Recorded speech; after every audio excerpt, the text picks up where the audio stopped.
Thank you for tuning in. This is David Mullen.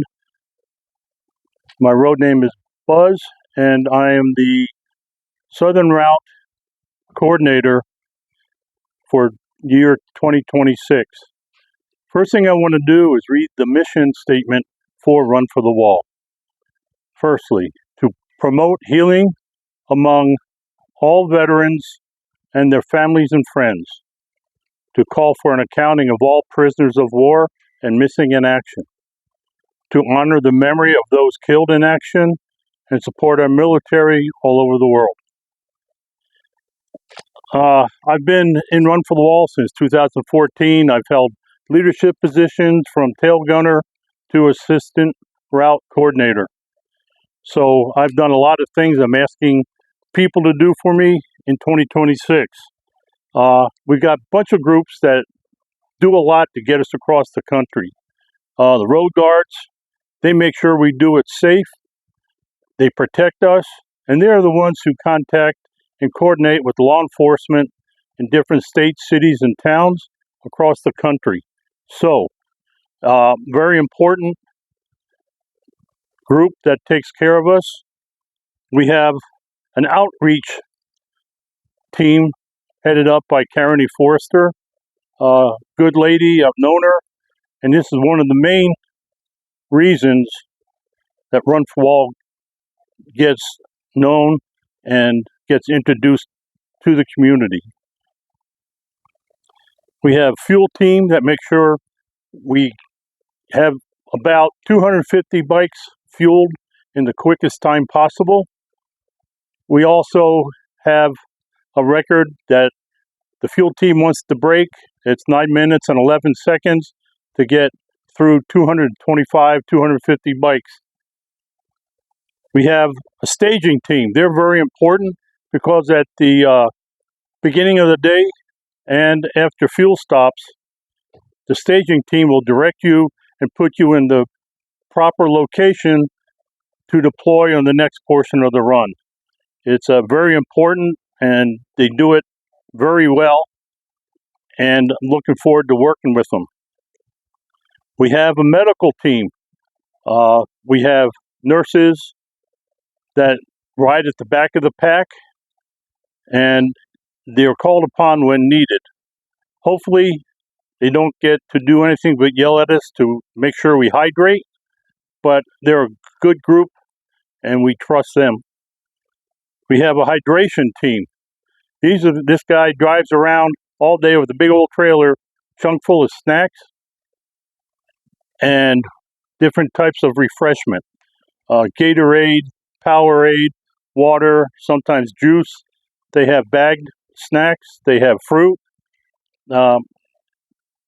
Good effort. These guys do a great job, and it's a very important part because we have to stay hydrated. You're going to hear that a lot. You're going to hear it from your platoon leaders. You're going to hear it from me, and you're sure going to hear it from the nurses. Hydrate, hydrate, hydrate. We have a merchandise trailer that's going to be with us. They're going to be staying probably ahead of the pack and getting to the next overnight position, or sometimes if we leave late, they'll set up in the morning. But great team, good service. Carol Olmsted runs that. She's been doing that for years, and I'm glad that she's going to do it for me next year. And the law enforcement support is critical to us getting safely across the country. The civilian law enforcement, the road guards take care of the interface with them, and they are a very important part of the run. They help take care of us, and they don't mess around. Do what they say when they tell you to do it. And we have volunteers at fuel stops. We have volunteers at our overnight, and they donate food, they donate drinks, they donate their time. Nothing on the run that we do and we get from these volunteers is free. It's donated. Somebody pays for it at every stop. So keep that in mind when you're getting lunch or breakfast or supper. They're volunteers, and it's donated food, donated time. And we have state coordinators. We have 8 or 10 states that we travel through. Some of them in Texas, we have 3 or 4 state coordinators. And they take the information that we give them and they talk with the local entities in the town and the states that they're in, and to make sure that we have all the support that we can get that people wish to donate. Registration, that's coming up in September of this year. Need to register early, because the more numbers we get, the better that the state coordinators can plan with those who are donating their time and their food and their services. So please, register early. I think that's about it. Like I said, I've been doing this since 2014. It's a mission. And there'll be times when if you're an FNG, you'll be able to feel the mission. And I've been doing it since 14, like I said, and I feel it every year. Every year. So don't be afraid to talk to people. We have a chaplain corps that are with us. They do a lot of the chase trucks. They have chaplains assigned to a platoon. Their chaplain will check in with you, but they are a great source. If you need to talk to somebody, hit up the chaplains. They're good guys and girls, so please use their services. They are there to help us.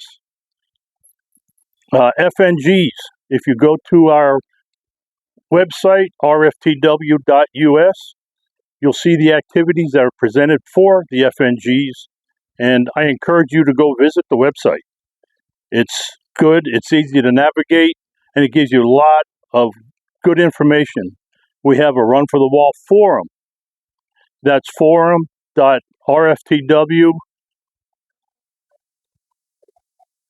at US, rftw.us. So please take advantage of that. So I will look forward to seeing you guys in Ontario or anywhere along the route, whether it's one leg or it's all the way. You'll be welcomed with open arms, and we'll be glad to have you.